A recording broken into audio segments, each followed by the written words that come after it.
মানুষ এক মহাবিশ্বই সিরিজের আমাদের আজকের এই যাত্রায় আপনাকে স্বাগতম।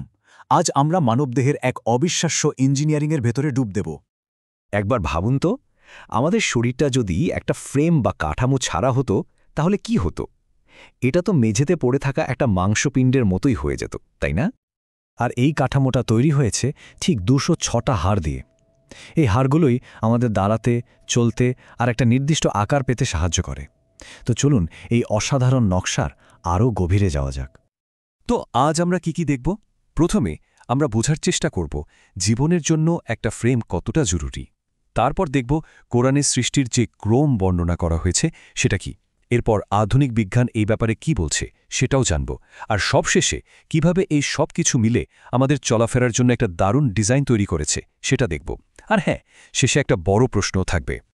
আচ্ছা, ব্যাপারটা খুব সহজ।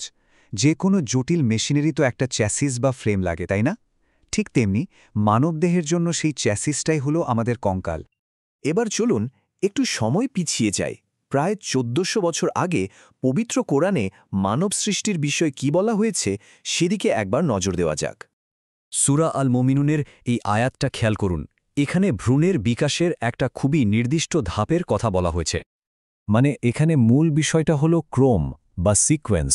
বলা হচ্ছে প্রথমে হাড় তৈরি হয় আর তারপর সেই হাড়গুলোকে মাংস বা পেশি দিয়ে ঢেকে দেওয়া হয়। তো কোরআনের এই বর্ণনার পর স্বাভাবিকভাবেই প্রশ্ন আসে, আচ্ছা, আধুনিক এমব্রায়োলজি বা ভ্রূণবিজ্ঞান এই ব্যাপারটা নিয়ে কি বলে? চলুন সেটাই এখন দেখি। এই বিষয়টা বুঝতে হলে আমাদের দুটো বৈজ্ঞানিক টার্ম জানতে হবে। একটা হলো অসিফিকেশন, মানে হাড় তৈরির প্রক্রিয়া, আর অন্যটা হলো মায়োজেনেসিস, মানে পেশি তৈরির প্রক্রিয়া। আর এখানেই কিন্তু আসল চমকটা।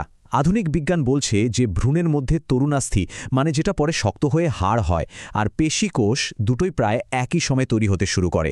কিন্তু সবচেয়ে গুরুত্বপূর্ণ পয়েন্টটা হলো কঙ্কালের কাঠামোটা কিন্তু প্রথমে একটা আকার নেয় আর তারপর পেশিগুলো সেই কাঠামোর চারপাশে এসে জড়ো হয়, মানে তাকে ঢেকে দেয়। ঠিক যেভাবে কোরআনে বলা হয়েছে হাড়গুলোকে মাংস দিয়ে ঢেকে দেওয়া। আর এই যে অসাধারণ একটা ক্রম, এর ফলেই কিন্তু হাড় আর পেশির এমন একটা নিখুঁত মেলবন্ধন তৈরি হয়। চলাফেরার জন্য কি যে অসাধারণ একটা ডিজাইন, ভাবা যায়? এই পারফেক্ট মেকানিক্যাল ডিজাইনের জন্যই আমরা হাঁটতে পারি, কোনো কিছু ধরতে পারি, এমনকি সালাতের মতো এত সূক্ষ্ম আর সুন্দরভাবে নড়াচড়াও করতে পারি। আর এইটাই তো সেই আয়াতের শেষ অংশের মূল কথা, যা এই কার্যকরী রূপের সমাপ্তিকে কত সুন্দরভাবে ফুটিয়ে তুলেছে। তো আমাদের এই যান্ত্রিক শরীরটা এখন পুরোপুরি তৈরি, কাজের জন্য একদম প্রস্তুত। কিন্তু এখান থেকেই একটা খুব বড় প্রশ্ন উঠে আসে। শরীর তো রেডি, কিন্তু এটাকে কন্ট্রোল করে কে? মানে এই বিশাল জাহাজের ক্যাপ্টেন আসলে কে? যদি ভাবি কঙ্কাল আর পেশি হলো হার্ডওয়্যার, তাহলে এর অপারেটিং সিস্টেমটা কি?